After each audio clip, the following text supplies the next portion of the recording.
জাতীয়তাবাদ, জাতি, ধর্মের নামে নানা রকম অশান্তি তৈরি হয়েছে আমাদের আশপাশের পরিবেশে।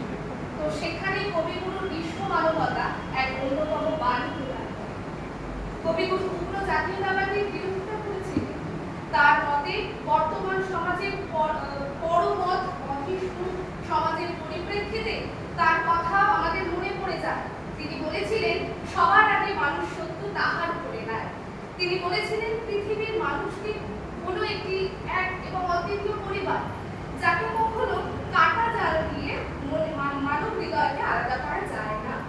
আজকের মানুষ বড়ই অপসার, বিষণ্ণ, যান্ত্রিক, আর এই মানসিক সংকটের দিনে চারিদিকে যখন অন্যায়, অত্যাচার, হতাশার দিয়ে মানুষ দিশাহীন, তখন রবীন্দ্রনাথের কবিতা, গান, সাহিত্য, নাটক আমাদের মধ্যে একটা আনন্দের সৃষ্টি করে।